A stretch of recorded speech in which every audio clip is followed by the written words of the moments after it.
नमस्कार, आप मुझे देख रहे हैं एमएनएस न्यूज लाइव पर। खबरों की शुरुआत करें इससे पहले एक नजर आज की हेडलाइंस पर। वर्धा में शुरू होगा 1000 बेड का जंबो कोविड सेंटर। कल हो सकती है गरज के साथ बूंदाबूंदी।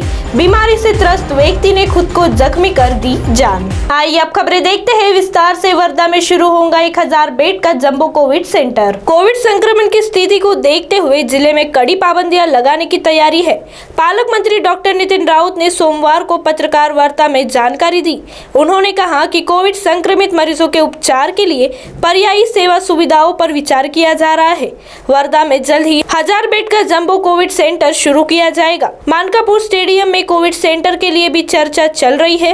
हालांकि पालक मंत्री द्वारा इसके पहले भी कई घोषणाएं की गई है जो अब तक पूरी नहीं हुई है और एक बार फिर नई घोषणा की गई है। यह कब तक साकार होगी, भविष्य के गर्त में है। राउत ने कहा कि कोविड के मामले में कम्युनिटी स्प्रेड अर्थात सार्वजनिक फैलाव की खतरनाक स्थिति बन गई है। इसे नियंत्रित रखने के लिए संचारबंदी के नियमों को और अधिक कठोर किया जाएगा। मनपा की ओर से इस संबंध में आदेश जारी किए जाएंगे। पुलिस से कहा गया है कि वह किसी को बिना कारण सड़कों पर घूमने न दे।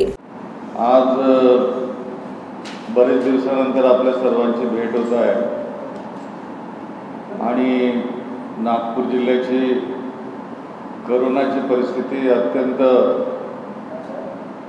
घातक आणि गंभीर अशा अवस्थेत त्या ठिकाणी आलेली आहे। कम्युनिटी स्प्रेडअप झालं असं म्हटलं तर वावगं ठरणार नाही, परंतु राज्य प्रशासन म्हणून आम्ही सर्व प्रकारच्या खबरदाऱ्या या ठिकाणी घेत असतो आणि त्या घेऊन आम्ही काही गोष्टी या ठिकाणी करण्याचा प्रयत्न केला। राज्यात काय चाललंय, केंद्रात काय चाललंय मला त्याची कल्पना नाही, पण नागपूर जिल्ह्यामध्ये विरोधी पक्षाच्या सर्व लोकांना विश्वासात घेऊन त्यांच्याशी चर्चा करून, लोकप्रतिनिधींशी चर्चा करून काही गोष्टी करण्याचा मी या ठिकाणी आटोकाट प्रयत्न केलेला आहे। खास करून जे प्रयत्न आहेत त्याच्यामध्ये मी आपल्याला सांगेन आता की ऑक्सिजनसाठी, कारण काल आपण पाहिलं असेल की काल नागपुरामध्ये ऑक्सिजनचा शॉर्टेज होता। नेहमी दोन ट्रक गाड्या यायच्या आमच्याकडे, ती एकच गाडी आली आणि त्याच्यामुळं सगळीकडे ऑक्सिजनचा शॉर्टेज झाला, हाहाकार माजला। त्यामुळं त्याच्यावर प्रयत्न काय करायचे, ऑक्सिजनचा आपल्याला लागणारा ऑक्सिजन याच्या पुढे सुद्धा, म्हणून लॉइड स्टील वर्धा प्लांट इथे जे आहे त्या ठिकाणी तज्ञ चमू पाहणी करण्यासाठी पाठवलेली आहे आणि त्या ठिकाणी ऑक्सिजन मोठ्या प्रमाणात उपलब्ध आहे। जवळपास 260 मेट्रिक टन त्या ठिकाणी ऑक्सिजन उपलब्ध आहे। नेहमी आपली पद्धत काय राहिली आहे की ते हिंदीमध्ये कहावत आहे की पैसे को अगर प्यास लगी तो वो कुएं के पास जाएगा क्या। अब आता परिस्थिती अशी आहे की तिथनं ऑक्सिजन आणता येत नाही लॉइड स्टील प्लांटमधनं। त्यामुळं लॉइड स्टील प्लांटच्या परिसरातच 1000 बेडचं त्या ठिकाणी जम्बो हॉस्पिटल आम्ही तयार करणार। पहिल्यांदा 200 बेडचं हॉस्पिटल त्या ठिकाणी सुरू करून त्याला हळूहळू वाढवण्याचं काम करू आणि ज्यांना ऑक्सिजनची अत्यंत गरज आहे असे पेशंट इमिजिएटली ट्रान्सफर करणं त्या ठिकाणी सुरू होईल। ही तातडीची व्यवस्था म्हणून त्या ठिकाणी आम्ही आता मी विभागीय आयुक्तांना पाठवलं, 2 तास झाले ते त्या ठिकाणी गेलेले आहेत आणि ती समूह आल्यानंतर त्यांचा रिपोर्ट माझ्याकडे येईल आणि लॉइड स्टीलच्या वर्धा प्लांटच्या परिसरामध्ये आम्ही तिथं जम्बो हॉस्पिटल उभारण्यासाठी हे पूर्ण कामाला लागू आहे आणि खापरखेडाचा प्रकल्प आहे। या दोन्ही प्रकल्पामध्ये आमच्याकडे ओझोन तयार होतो आणि ओझोन तयार होत असताना जो प्राणवायू त्या ठिकाणी तयार होतो O2, तो O3 मध्ये आम्ही कन्वर्ट करतो आणि त्याचं हे केलं जातं. तर आमच्याकडे जो प्रति तास जी क्षमता आहे याची ऑक्सिजनची ती 390 मीटर क्यूब प्रति तास इतकी आहे आणि प्रेशर सुमारे 1.5 kg प्रति सेंटीमीटर स्क्वेअर आहे. येथे जर आम्ही कॉम्प्रेसर म्हणजे त्याला हाय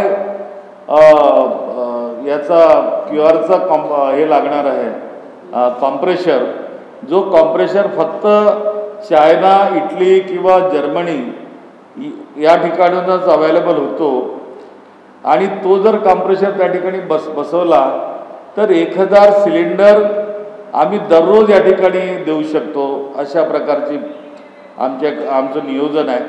मी थोडा वेळापूर्वी माझ्या अधिकाऱ्यांशी बोललो आणि त्यांना सांगितलं की चायनावरून एका कंपनीने आम्हाला निरोप पाठवला की आमच्याकडे कॉम्प्रेशर एक रेडी आहे.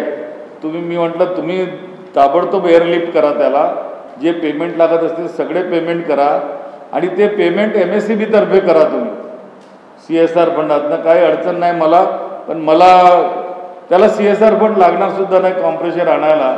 कॉम्प्रेशर जनरेशनलाच लागणार आहे. त्यामुळं त्या ठिकाणी ते करायचा निर्णय केलेला आहे. आणि काल आपल्याकडे एकच गाडी आली होती ते मी सांगितलं, परंतु आज 3 टँकर आमच्याकडे आलेले आहेत आणि त्या टँकर्समध्ये जवळपास 82 मेट्रिक टन आपलं लिक्विड ऑक्सिजन आलेलं आहे आणि ते 82 मेट्रिक टन लिक्विड ऑक्सिजन आणि आयनॉक्सचं 85 मेट्रिक टन ऑक्सिजन असे मिळून या ठिकाणी आम्ही 3 टँकरने 4 टँकर आलेत. त्या 4 टँकरमध्ये आलेले आहेत. काही 15 मेट्रिक टन वर्धेला दिलेत, 10 अमरावतीला दिले, 10 गोंदियाला दिलेत, 15 छिंदवाड्याला दिलेले आहेत. कारण सरकारी हॉस्पिटल छिंदवाड्याचं जे आहे त्यांच्यासोबत भिलाईचा कॉन्ट्रॅक्ट असल्यामुळे ते द्यावं लागलं. तर अशा रीतीने त्याचं वाटप होऊन बाकी उरलेला सगळा ऑक्सिजन नागपूरमध्ये आता आज आम्ही देऊन राहिलो आहे आणि मला वाटतं ऑक्सीजन आज कमतरता रहना नहीं नागपुर। तो वही दूसरी ओर कल हो सकती है गरज के साथ बूंदाबूंदी। पिछले 4 दिनों से गर्मी से झुलस रहे शहर वासियों के लिए थोड़ी राहत मिलने की उम्मीद है। तापमान में 24 घंटे बाद थोड़ी कमी आ सकती है। बुधवार 21 अप्रैल को जिले में बूंदाबूंदी हो सकती है। गरज चमक के साथ हवा भी चल सकती है। सोमवार को अधिकतम तापमान 40.7 डिग्री व न्यूनतम तापमान 24.4 डिग्री सेल्सियस दर्ज किया गया। मंगलवार को आसमान में आंशिक रूप से बादल छाए रहेंगे, दिन में तेज धूप रहेगी। तो वही तीसरी ओर बीमारी से त्रस्त व्यक्ति ने खुद को जख्मी कर दी जान। प्रतापनगर थाना अंतर्गत बीमारी से त्रस्त एक व्यक्ति ने खुद को जख्मी कर जान दे दी। प्रतापनगर थाने में आकस्मिक मृत्यु का प्रकरण दर्ज किया गया है। मृतक वर्धा रोड पर सोडी स्थित बंडू सोनी लेआउट निवासी संजय मसराम था। उसके पैर में गैंग्रीन हुआ था, जिसकी वजह से उसे अपना एक पैर गंवाना पड़ा था। उसका पैर काट दिया गया था। इसके बाद भी संजय को काफी तकलीफ थी। इससे त्रस्त होकर उसने किसी धारदार वस्तु से खुद पर वार किए। रविवार की शाम उसे गंभीर अवस्था में मेडिकल अस्पताल ले जाया गया, जहां डॉक्टरों ने उसे मृत घोषित कर दिया। अब आप हमारे चैनल को ऐप पर भी देख सकते हैं। प्ले स्टोर में जाकर MNS हिंदी लिखिए और ऐप डाउनलोड कीजिए। साथ ही साथ आप हमारे फेसबुक पेज को भी लाइक कर सकते हैं और उन पर भी खबरें देख सकते हैं। लिंक है ट्विटर, इंस्टाग्राम पर भी आप हमारे खबरों को देख सकते हैं। आप हमारे चैनल को यूट्यूब पर भी देख सकते हैं और इस यूट्यूब चैनल को सब्सक्राइब करना ना भूलें। फिलहाल वक्त तो चला है एक ब्रेक का। ब्रेक से लौटने के बाद देश और दुनिया की तमाम खबरें देखने के लिए जुड़े रहिए हमारे साथ MNS न्यूज लाइव पर। नमस्कार।